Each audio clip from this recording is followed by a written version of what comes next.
అమ్మొచ్చింది, సోనియమ్మొచ్చింది, 6 గ్యారంటీలు అన్నది. అన్నొచ్చాడు, రాహుల్ అన్నొచ్చాడు, 6 గ్యారంటీలు అన్నాడు. అక్కొచ్చింది, ప్రియాంక అక్కొచ్చింది, 6 గ్యారంటీలు అంది. అటు నుంచి 6, ఇటు నుంచి 6.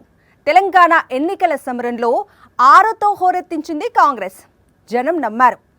ఏ ముఖ్యమంత్రి పదవినైతే రేవంత్ రెడ్డి గుంపు మేస్త్రి ఉద్యోగంతో పోల్చారో అదే రేవంత్ రెడ్డిని గుంపు మేస్త్రి పదవి వరించింది. All is well. ఇక్కడిదాకా బాగానే నడిచింది. కానీ ఆ తర్వాతే 6 హోరులో అయోమయం మొదలైంది. 6 జోరు కేంద్రంగా ప్రజల్లో అలజడి రేగుతోంది. ఇంతకీ 6 గ్యారంటీలకు ఏమైంది? దీనిపైనే ఇవాల్టి మ్యాగజైన్ స్టోరీ. ఎన్నికల్లో హామీలిచ్చారు, ప్రజలు అధికారాన్నిచ్చారు. ఇప్పుడు చేయాల్సిందేంటి? హామీల అమలు. అమలు కోసం ఏం చేయాలి? బడ్జెట్ కేటాయించాలి. వెరీ సింపుల్ కదా. మొత్తం ఎపిసోడ్ ఇలానే సాగితే వెరీ సింపులే. కానీ ఎడాపెడా హామీలిచ్చి అరకొర బడ్జెట్ కేటాయిస్తే అప్పుడు అసలు సమస్య మొదలవుతుంది. తెలంగాణలో ఇప్పుడు జరుగుతోంది అదేనా అన్నది ప్రశ్నార్థకంగా మారింది. 6 గ్యారంటీలు చూస్తే ఆహా ఓహో అనేలానే ఉన్నాయి. కానీ బడ్జెట్ కేటాయింపులు చూస్తే మాత్రం తెలంగాణ ప్రజలకు నీరసం వచ్చేస్తోంది. ఎంత పిండికి అంత రొట్టే కదా. మరి 6 గ్యారంటీల రొట్టేమో చాలా పెద్దది. బడ్జెట్ కేటాయింపులు అనే పిండి మాత్రం పిడికెడే ఉంది. పరిశీలకులకు, విశ్లేషకులకు ఎక్కడో తేడా కొడుతుందన్న డౌట్ మొదలైంది. తెలంగాణ అసెంబ్లీ ఎన్నికల్లో కారు జోరుకి కాంగ్రెస్ బ్రేకులేసింది. తెలంగాణ రాష్ట్రం ఏర్పడిన 10 ఏళ్లకి ఆ పార్టీ అధికారంలోకి వచ్చింది. అసలు కాంగ్రెస్ విజయానికి కారణమేంటి?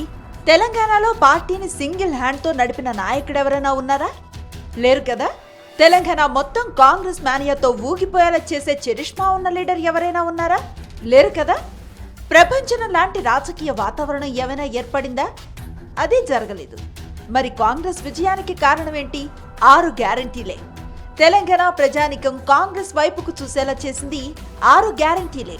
తెలంగాణ ఇచ్చినా సరే పార్టీకి దిక్కు లేకుండా పోయిందన్న 10 ఏళ్ల ఆవేదనను కాంగ్రెస్ కు తప్పేలా చేసింది 6 గ్యారంటీలే. 5 రాష్ట్రాల ఎన్నికల్లో చావు తప్పి కన్ను లొట్టపోయిన స్థితిలో ఉన్న కాంగ్రెస్ పరువు కాపాడింది 6 గ్యారంటీలే. మరి అలాంటి 6 గ్యారంటీల అమలు కేంద్రంగా ఇప్పుడు తెలంగాణ ప్రజల్లో అయోమయం నెలకొంది. బడ్జెట్ కేటాయింపుల్లో కాంగ్రెస్ ప్రభుత్వం ఇచ్చిన షాక్తో తెలంగాణ వ్యాప్తంగా 6 గ్యారంటీల అమలుపై సీరియస్ డిస్కషన్ సాగుతోంది. ఎన్నికల సమయంలో మేనిఫెస్టోలో కాంగ్రెస్ ఇచ్చిన హామీలకు కేటాయించిన బడ్జెట్ కి ఏ మాత్రం పొంతన కుదరటం లేదన్న చర్చ ఇటు అధికారిక వర్గాలతో పాటు అటు రాష్ట్ర ప్రజానికంలో కూడా సాగుతోంది. తాము కేటాయించిన నిధులతో 6 గ్యారంటీల అమలు జరిగి తీరుతుందని సర్కార్ చెబుతుంటే మరికొన్ని నిధులు అవసరమని అధికార వర్గాలు లెక్కలు గడుతున్నాయి. ఆ హామీలను యథాతథంగా అమలు చేయాలంటే ఇప్పుడు బడ్జెట్లో పెట్టిన దానికి సుమారు 3 రెట్లు ఎక్కువ నిధులు అవసరమని నిపుణులు కూడా చెబుతున్నారు. హామీలను సంపూర్ణంగా అమలు చేయాలంటే ఏటా 1.36 లక్షల కోట్లకు పైనే కావాల్సి ఉంటుందని అంచనాలు వెలువడుతున్నాయి. రాష్ట్ర ప్రభుత్వం శనివారం ప్రవేశపెట్టిన 2024-25 ఓట్ ఆన్ అకౌంట్ బడ్జెట్లో 6 గ్యారంటీలకు 53,000 కోట్లను మాత్రమే కేటాయించింది. ఈ లెక్కలన్నీ చూస్తూ ఉంటే 6 గ్యారంటీల అమలు వ్యవహారం అయోమయంగా మారిందనే అభిప్రాయం వ్యక్తమవుతోంది. 1,36,000 కోట్ల రూపాయలకు 53,000 కోట్ల రూపాయలకు ఏమన్నా పొంతన ఉందా? లేదు కదా. సరిగ్గా ఇక్కడే అసలు రేవంత్ రెడ్డి మనసులో ఏముందన్న ప్రశ్న తెలంగాణ అంతా హల్చల్ చేస్తోంది.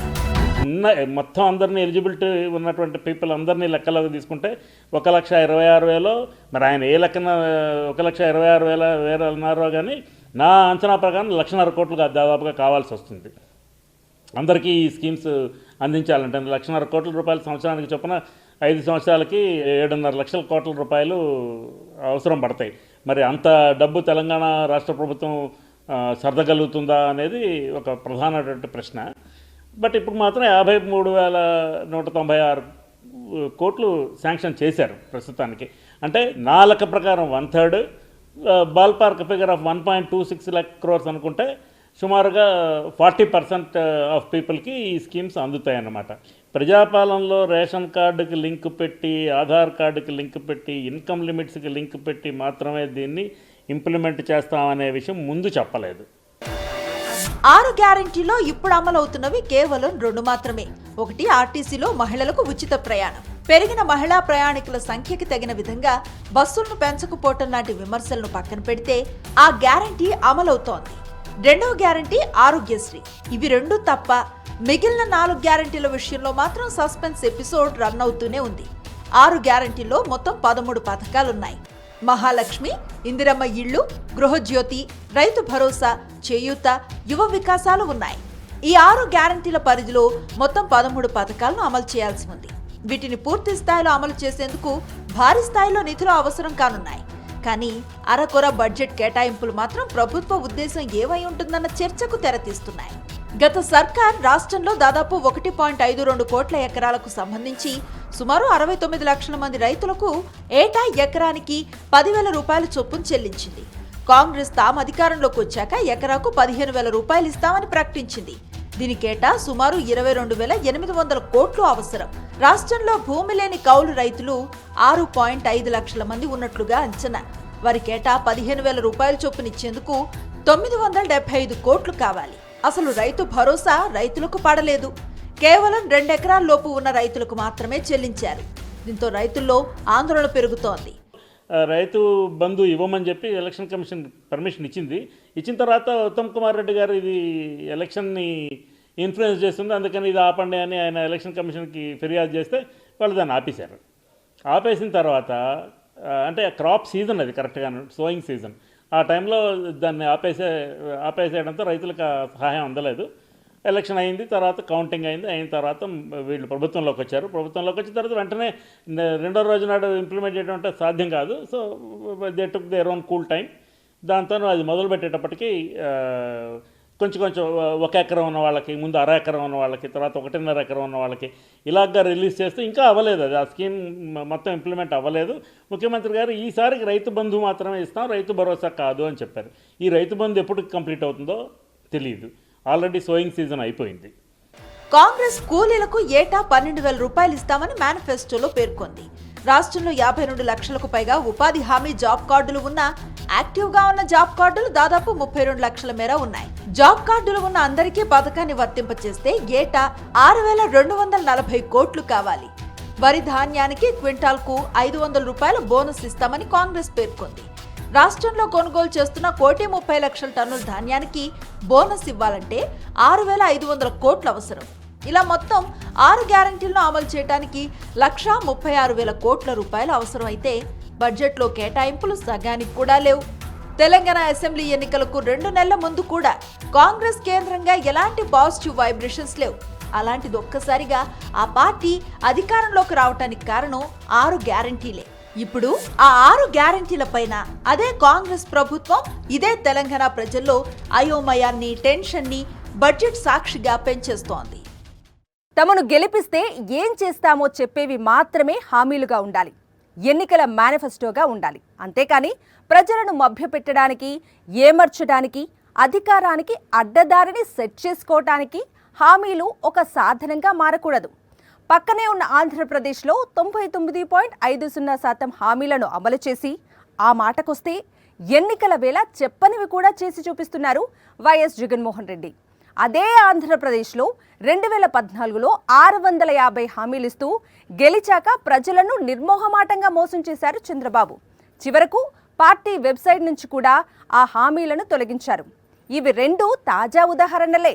ఇప్పుడు తెలంగాణలో కాంగ్రెస్ ప్రభుత్వం 6 గ్యారంటీల విషయంలో ఎవరిని గుర్తు చేసేలా ముందుకు వెళ్లనుందన్నది చర్చనీయాంశంగా మారింది.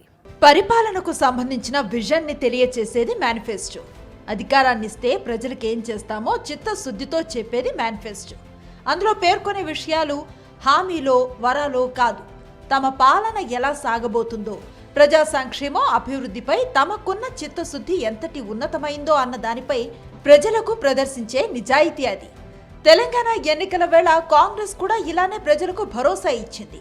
తమను గెలిపిస్తే 6 గ్యారంటీలను అద్భుతంగా అమలు చేస్తామని చెప్పింది. తెలంగాణ కాంగ్రెస్ నేతలు చెప్పిన మాట కాదది. స్వయంగా సోనియా గాంధీ తెలంగాణ గడ్డ మీద 6 గ్యారంటీలను ప్రకటించారు. రాహుల్ గాంధీ, ప్రియాంక గాంధీ చేసిన సుడిగాలి పర్యటనల్లో పదే 6 గ్యారంటీలను ప్రస్తావించారు.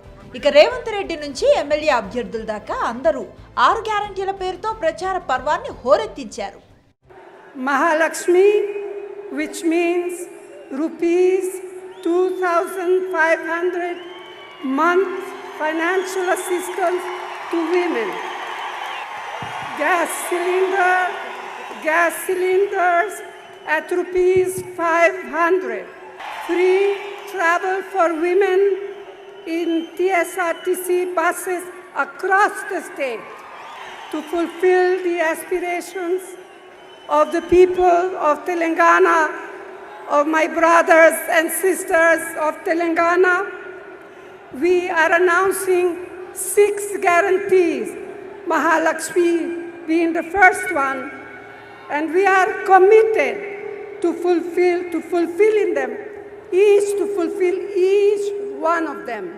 తెలంగాణలో అధికారంలోకి రాగానే 100 రోజుల్లో 6 గ్యారెంటీలు అమలు చేస్తామన్నారు. 6 గ్యారెంటీల్లో 13 పథకాలున్నాయి. అంటే 100 రోజుల్లో 13 పథకాలు అమలైపోవాలి.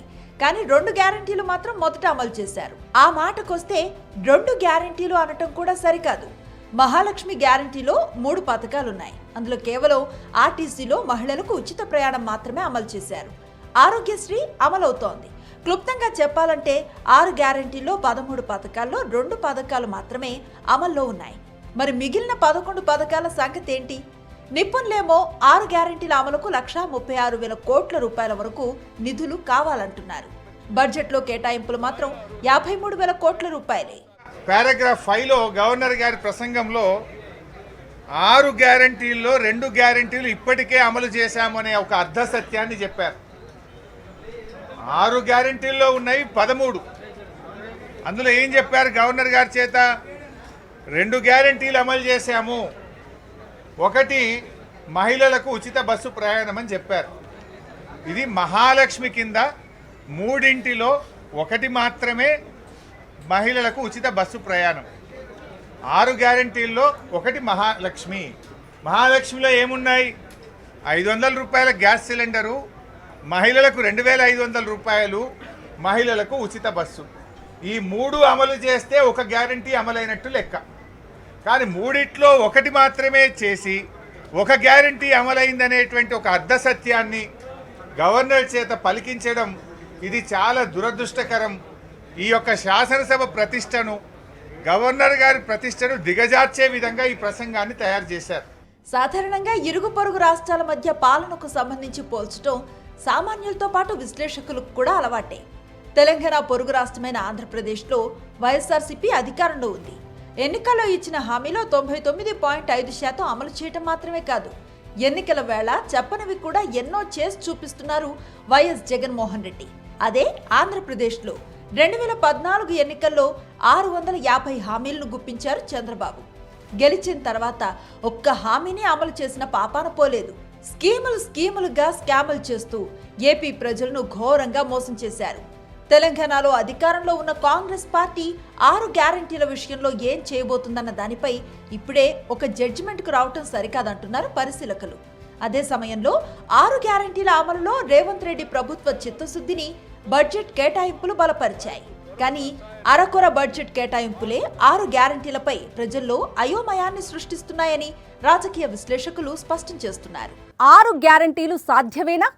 ఎన్నికల వేళ ఈ ప్రశ్న కాంగ్రెస్ ప్రత్యర్థి పార్టీల నుంచి వచ్చింది, ప్రజల వైపు నుంచి కూడా వచ్చింది. అప్పుడు సోనియా గాంధీ నుంచి రేవంత్ రెడ్డి వరకు అందరూ కర్ణాటక వైపు వేలు చూపించారు. చూసారా? కర్ణాటక ఆర్టీసీ బస్సులను చూసారా? టికెట్ లేకుండా స్టేట్ అంతా ప్రయాణిస్తున్న మహిళలను అంటూ అరచేతిలో కర్ణాటక చూపించారు. ఇప్పుడు అదే కర్ణాటకలో కరెంటు కష్టాలు హల్చల్ చేస్తున్నాయి. ఎన్నికల వేళ ఇచ్చిన గ్యారెంటీలను అమలు చేయడానికి నిధుల కొరత వేధిస్తోంది. మరి తెలంగాణలో 6 గ్యారెంటీలపై బడ్జెట్ కేటాయింపులు కొత్త సందేహాలను రేపుతున్నాయి. తెలంగాణ ఎన్నికల సమరంలో బీఆర్ఎస్ అనేక హామీలు ఇచ్చింది. ప్రతి హామీలోనూ అర్హులకు అనే పదాన్ని చేర్చింది. కానీ విచిత్రమైన అంశం ఏంటంటే కాంగ్రెస్ మాత్రం 6 గ్యారెంటీల విషయంలో అర్హులు అనే పదాన్ని ఎక్కడా వాడలేదు. సో తెలంగాణలో అందరికీ ఈ గ్యారెంటీలు వర్తిస్తాయనే ఎన్నికల వేళ కాంగ్రెస్ తేల్చి చెప్పింది. అధికారంలోకి వచ్చిన తర్వాత మాత్రం అర్హతలనే అంశాన్ని తెరపైకి తెచ్చింది. అదే సమయంలో 6 గ్యారెంటీలో 13 పథకాల్లో కేవలం 2 పథకాలే ఇప్పటికీ అమలవుతున్నాయి. మహాలక్ష్మి పథకం కింద రాష్ట్రంలో ప్రతి మహిళకు నెలకు 2,500 ఆర్థిక సాయం, 500 రూపాయలకే వంట గ్యాస్ సిలిండర్, ఆర్టీసీ బస్సులో ఉచిత ప్రయాణం అన్నారు. ఓటర్ల జాబితా ప్రకారం రాష్ట్రంలో 18 ఏళ్లు నిండిన మహిళలు 1,65,00,000 మంది ఉన్నారు. ఇందులో సుమారు 26 లక్షల మంది ఇప్పటికే వితంతు, ఒంటరి, వృద్ధాప్య పింఛన్లను పొందుతున్నారు. వారిని మినహాయించిన మిగతా 1,39,00,000 మందికి ప్రతి నెల 2,500 లెక్కన ఏటా 41,700 కోట్లు కావాల్సి ఉంటుంది. రాష్ట్రంలో మొత్తం 70 లక్షల మంది మహిళల పేరిట వంట గ్యాస్ కనెక్షన్స్ ఉన్నాయి. సిలిండర్ 500 రూపాయలకే ఇస్తామని కాంగ్రెస్ హామీ ఇచ్చింది. ఏడాదికి 12 సిలిండర్లు ఇస్తే ఏటా 4,200 కోట్లు గ్యాస్ కంపెనీలకు చెల్లించాల్సి ఉంటుంది. 6 సిలిండర్లకే పరిమితం చేస్తే 2,100 కోట్లను చెల్లించాలి. గృహజ్యోతి పథకం విషయానికొస్తే ప్రస్తుతం రాష్ట్రంలో 200 యూనిట్ల లోపు విద్యుత్తు వినియోగిస్తున్న గృహ విద్యుత్ కనెక్షన్ల సంఖ్య 95.23 లక్షలు. ఆ కుటుంబాలు ఏటా దాదాపు 9,022 మిలియన్ యూనిట్ల విద్యుత్ను వినియోగిస్తున్నాయి. ఒక్కో యూనిట్ విద్యుత్ కొనుగోలు వ్యయం సగటున 7 రూపాయలుగా లెక్కించిన ఏటా గృహజ్యోతి అమలు కోసం సుమారు 6,315 కోట్లను విద్యుత్ సంస్థలకు చెల్లించాల్సి ఉంటుంది. బడ్జెట్లో కేటాయింపులు మాత్రం ఈ లెక్కలకు ఆమడ దూరంలో ఉన్నాయి. 500 రూపాయలు గ్యాస్ సిలిండర్ అంటే ఎవ్రీబడి థింగ్స్ మనకి కూడా వస్తుంది అనుకుంటారు. 2,500 రూపాయలు ప్రతి మహిళకి ఇస్తాం అంటే ప్రతి మహిళ నాకు వస్తుంది అనుకుంటారు. తర్వాత ప్రభుత్వంలోకి వచ్చిన తర్వాత వీళ్ళు ఫైన్ ప్రింట్ అంటే ఏంటి, ఎలిజిబిలిటీ క్రైటీరియా ఎవరికి ఇది వర్తిస్తుంది ఈ స్కీమ్ అనే మాట అప్పుడు మొదలు పెడితే లోయర్ ఇన్కమ్ గ్రూప్లో ఉన్న వాళ్ళకి మాత్రమే వర్తిస్తుంది 500. అండ్ ఈ గృహజ్యోతి స్కీమ్లో 200 యూనిట్ల కరెంట్ ఖర్చు వరకు వాళ్ళకి ఉచితంగా ఇస్తామన్నారు. అందరూ ఏమనుకున్నారు వీళ్ళు అనౌన్స్ చేసినప్పుడు, ప్రతి ఇంటికి 200. సపోజ్ మా ఇంట్లో ఒక 500 యూనిట్లు కాలుతుంది అనుకోండి, 200 యూనిట్ల వరకు ఫ్రీ, మిగతా 300 యూనిట్లకి నేను డబ్బు కట్టాలనే భ్రమలో నేనున్నాను. కానీ ప్రభుత్వంలోకి వచ్చిన తర్వాత ప్రభుత్వం ఇచ్చిన ప్రకటన చూసిన తర్వాత అర్థమైంది ఏంటంటే సరాసరిన గత సంవత్సర కాలంలో సరాసరిన 12 నెలల్లో నెలకు 200 యూనిట్ల కంటే ఎక్కువ కాకుండా కరెంట్ ఖర్చు పెట్టి ఉంటే ఆన్ అన్ యావరేజ్ ఈ స్కీమ్ వర్తిస్తుంది. అంచేత ఇది అందరికీ వర్తించదు. రాష్ట్రంలో సొంతిల్లు లేని పేదలకు ఇందిరమ్మ ఇల్లు కింద 20 లక్షల ఇళ్లు కట్టిస్తామని కాంగ్రెస్ ప్రకటించింది. అంటే ఏటా 4 లక్షల ఇళ్ల నిర్మాణం కోసం నిధులను ఇవ్వాల్సి ఉంటుంది. ఒక్కో ఇంటికి 5 లక్షలను ఇస్తామన్న హామీ మేరకు 20 లక్షల ఇళ్లకు మొత్తంగా 1,00,000 కోట్లు అవసరం. ఏటా బడ్జెట్లో 20,000 కోట్లను కేటాయించాల్సి ఉంటుంది. అయితే సర్కార్ తాజా ఓటాన్ అకౌంట్ బడ్జెట్లో 7,000 కోట్లే కేటాయించింది. రాష్ట్రంలో ప్రస్తుతం మొత్తం 43.68 లక్షల మంది వివిధ రకాల పింఛన్లు పొందుతున్నారు. ప్రస్తుతం ప్రతి నెల దివ్యాంగులకు 4,000, ఇతర లబ్ధిదారులకు 2,000 ఇస్తున్నారు. కాంగ్రెస్ మేనిఫెస్టోలో దివ్యాంగుల పింఛన్ 6,000కు, ఇతర పింఛన్లను 4,000 రూపాయలకు పెంచుతామని హామీ ఇచ్చింది. ఈ లెక్కన ఏటా 5.5 లక్షల మంది దివ్యాంగుల పింఛన్లకు 3,960 కోట్లు, సుమారు 38 లక్షల ఇతర పింఛన్లకు 18,240 కోట్లు కేటాయించాల్సి ఉంటుంది. యువ వికాసం పథకంపై ప్రభుత్వం నుంచి ఇప్పటి వరకు ఎలాంటి స్పష్టత లేదు. విద్యార్థుల ఫీజులు, కోచింగ్ చెల్లింపుల కోసం 5 లక్షల విద్యా భరోసా కార్డు ఇస్తామని హామీ ఇచ్చింది. రాష్ట్రంలో ఏటా దాదాపు 6 లక్షల మంది విద్యార్థులు డిగ్రీ, పీజీ, ఇంజనీరింగ్, ఇంటర్మీడియట్ వంటివి పూర్తి చేసుకుంటున్నారు. వీరికి విద్యా భరోసా కోసం బ్యాంకుల నుంచి లోన్లు తీసుకొనిస్తారా? ఎలా సర్దుబాటు చేస్తారు? లోన్లు తీసుకొనిస్తే వడ్డీ ఎవరు భరిస్తారన్నది తేలలేదు.